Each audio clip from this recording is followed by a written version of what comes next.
Hello everyone, welcome back to my channel. इस video में हम लोग डिस्कस करेंगे एग्जाम्पल 9.25। एग्जाम्पल 9.25 कहता है if x1 and x2 are independent rectangular variate on 0,1। यहाँ से हमें पता चलता है कि जो x1 और x2 है ये दोनों ही आपका यूनिफॉर्म डिस्ट्रीब्यूशन को फॉलो करते हैं जिनकी लिमिट है 0 and 1। Then find the distribution of x1 upon x2, x1 into x2, x1 plus x2 and x1 minus x2। हम लोगों को देखिए x1 एंड x2 का डिस्ट्रीब्यूशन पता है। तो देखिए यहाँ से हम लोग लिख सकते हैं f ऑफ x1। तो जो x1 का डिस्ट्रीब्यूशन है वो आपका 1 हो जाएगा एंड उसकी रेंज जो हो जाएगी 0 is less than x1 is less than 1, because ये है आपका यूनिफॉर्म डिस्ट्रीब्यूशन। तो हम लोग इसको इस तरह से लिख सकते हैं।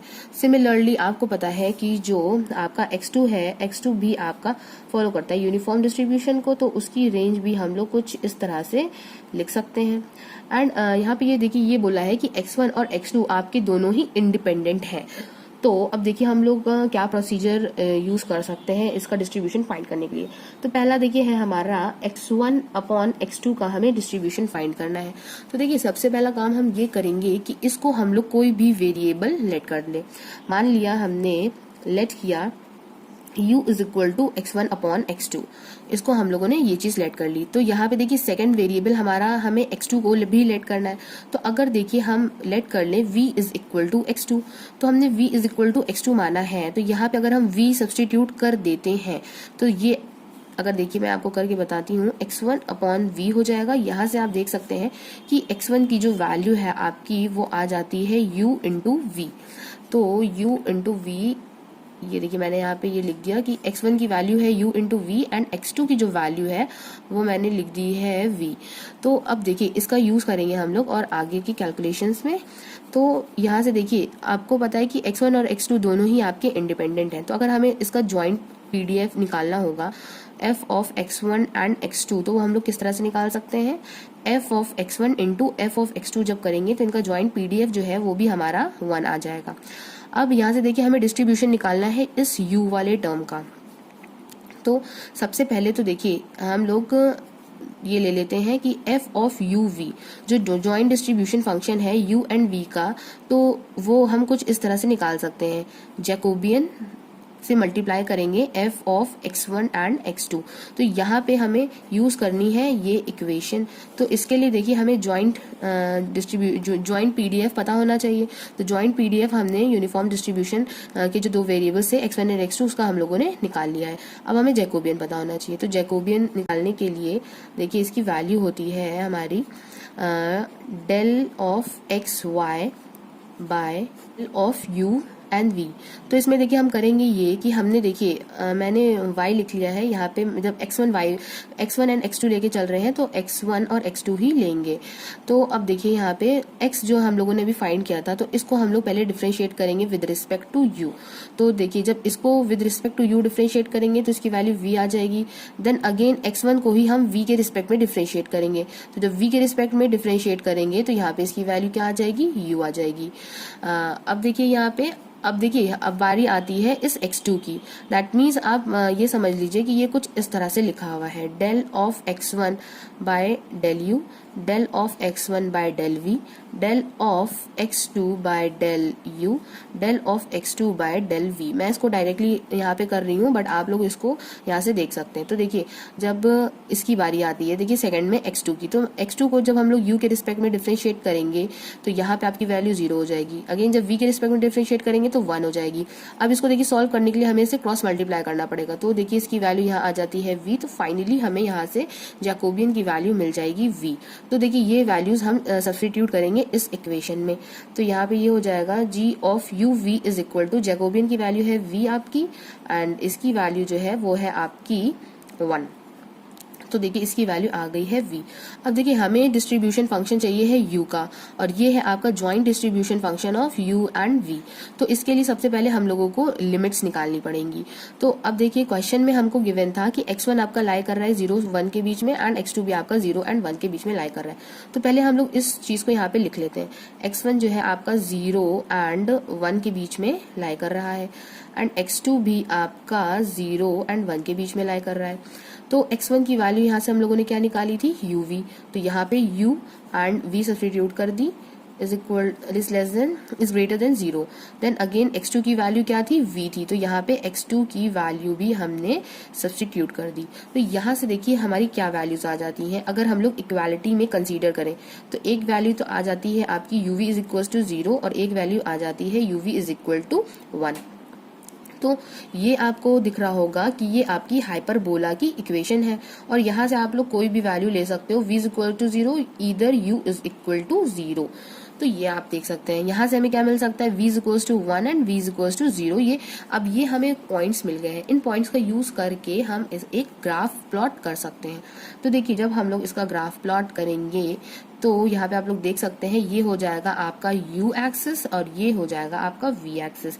तो u v is equal to 1 आपका हाइपरबोला बनेगा कुछ इस तरह का। तो ये जिस पॉइंट से यहाँ से टर्न होगा तो यहाँ पे ये आपकी जो वैल्यू है, आप लोग अगर इसको ऐसे करके प्लॉट करोगे तो ये पॉइंट आपको मिलेगा 1,1 एंड यहाँ से आप लोग देख सकते हो v is equal to 0, v is equal to 0 आपकी हो जाएगी ये वाली line, v is equal to 0, u is equal to 0 आपकी हो जाएगी ये वाली line, v is equal to 1, तो v इज इक्वल टू 1 देखिए ये पॉइंट है आपका 1, तो ये आपने यहाँ से इस पे प्लॉट कर दिया है एंड यहाँ से है आपका v इज इक्वल टू 0 जो कि हम लोग ऑलरेडी प्लॉट कर चुके हैं। अब देखिए हमें ये पता करना पड़ेगा कि कौन सा एरिया हम लोग लें, मतलब कौन सा एक रिक्वायर्ड एरिया है इन लिमिट्स के अकॉर्डिंग। तो जैसा कि यहाँ पे हमें दिख रहा है कि uv जो है उसकी वैल्यू आ रही है लेस देन 1, इसका मतलब ये जो कर्व बनी है, जो हाइपरबोला बना है, इसके नीचे का हमें एरिया लेना है। तो चलिए हमें ये तो पता चल गया कि इसके ये नीचे का एरिया यहाँ पे लेना है। और यहाँ से आप लोग ये भी देख सकते हैं कि v इज लेस देन 1 है, दैट मीन्स v की जो हम लोगों ने यहाँ पे लाइन प्लॉट करी है 1 पे, 1 से भी नीचे का एरिया, इसका मतलब ये जो शेडेड पोर्शन है यही हमारा रिक्वायर्ड रीजन है जिस पे हमें इसकी लिमिट जो है वो निकालनी है। तो देखिए ये दो सेक्शन में डिवाइड है, एक सेक्शन आपका ये हो जाता है जिसमें आपके जो एरिया है वो आपका एक स्क्वायर के फॉर्म में है, बट इसके आगे का जो एरिया है उसमें आपके जो एरिया दिख रहा है वो आपको देखिए यहाँ से डिक्रीज होता हुआ दिख रहा होगा। तो इनकी लिमिट जो है वो वेरी करेंगी। तो अब देखिए लिमिट्स अगर हम लोग निकाले यहाँ से, तो यहाँ से आप लोग देख सकते हैं, मैं इसको यहाँ पे लिख दे रही हूँ, u v is equal to 1, because ये इसी कंडीशन पे ये जो हाइपरबोला है ये बना है। तो यहाँ पे देखिए u की वैल्यू है वो क्या हो जाएगी, u भी आपका 0 से 1 में जाएगा इतने इस एरिया के लिए, एंड v की बात करी जाए तो v भी आपका क्या जाएगा, v भी आपका जाएगा 0 से 1। बट अगर इस एरिया की हम लिमिट की बात करें तो इस एरिया की लिमिट के लिए u की वैल्यू आपकी स्टार्ट होगी यहाँ से 1, देखिए ये 1,1 पॉइंट है तो इसका मतलब ये भी पॉइंट 1 है।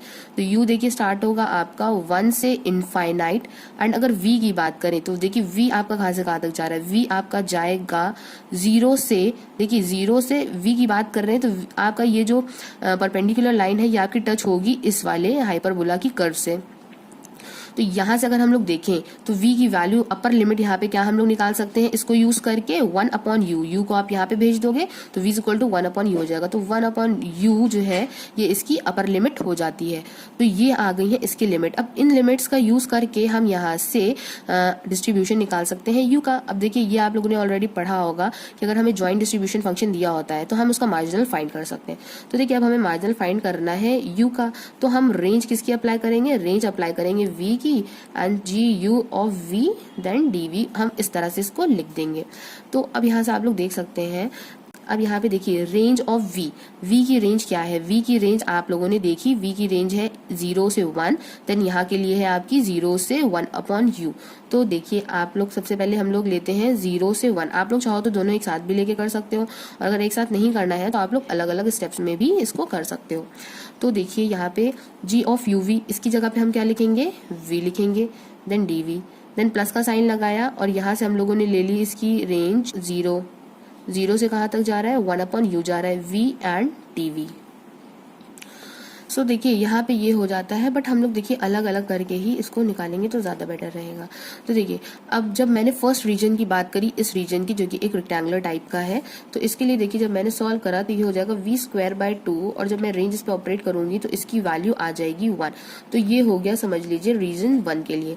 अब वहीं अगर रीजन सेकेंड की बात की जाए तो रीजन सेकेंड की अगर मैं बात करूँ तो उसके लिए देखिए रेंज हमारी क्या थी, 0 से 1/u। तो ये हो जाएगा GU is equal to, range हमने लगा दी 0 से 1/u, एंड ये हो गया आपका v देन dv। तो इसका जब इंटीग्रेशन करेंगे ये हो जाएगा वी स्क्वायर बाई 2 0 से 1 अपॉन यू। तो 0 से 1 अपॉन यू, तो जब इसकी वैल्यू हम लोग सब्सटीट्यूट करेंगे तो ये हो जाएगा 1 अपॉन 2 यू स्क्वायर, और ये जब 0 रखेंगे तो 0। तो इंटीग्रेशन आप लोगों को आता है तो मैं इस पर इतना फोकस नहीं कर रही हूँ। तो देखिए ये दोनों वैल्यूज आ गई, तो हम लोग इसको देखिए कुछ इस तरह से लिख सकते हैं। मैं यहाँ पे आपको लिख के बता दे रही हूँ। तो देखिए जो जी यू, हमें जो यू का डिस्ट्रीब्यूशन मिला है, बिकॉज हमें यू का ही तो फाइंड करना था डिस्ट्रीब्यूशन। तो देखिए यू का जो हमें डिस्ट्रीब्यूशन फंक्शन मिला है वो हमें दो सेक्शंस में मिला है, मतलब एक सेगमेंट ए है, एक सेगमेंट 1। तो देखिए जो सेगमेंट ए था जिसकी रेंज आपकी क्या है 0 से 1 है, तो देखिए इस सेगमेंट के लिए जो हमें मिला था वो हमें मिला था 1 अपॉन यू। अब देखिए हम लोग यू का ही यहाँ पे हम लोगों ने निकाला है जी यू, तो यहाँ पे यू की रेंज क्या है, यू की रेंज है आपकी 0 से 1, तो यहाँ पे हम लोग यू की रेंज रखेंगे बिकॉज ये यू का ही हमारा डिस्ट्रीब्यूशन है। तो यहाँ से देखिए जी यू जो है, यहाँ से हम लोगों ने जो सेकंड सेगमेंट के लिए निकाला था इसकी वैल्यू आई थी 1 अपॉन 2 यू स्क्वायर। तो यहाँ पे ये जो आपका पीडीएफ है इसकी जो रेंज है वो आपकी क्या है 1 से इनफाइनाइट, तो 1 टू इनफाइनाइट यहाँ पे आप लोग लिख सकते हैं। तो इस तरह से हम लोग लिख के इसका आंसर दे सकते हैं। तो आई होप कि आप लोगों को ये वाला जो पार्ट है ये आपको समझ में आया होगा। तो इसके जो नेक्स्ट पार्ट है वहाँ मैं आपको नेक्स्ट वीडियोस में बता दूंगी। तो अगर आप लोग कुछ समझ में आया हो तो आप लोग मुझे कमेंट बॉक्स में कमेंट करके बता सकते हैं। Thank you for watching my video. Have a nice day.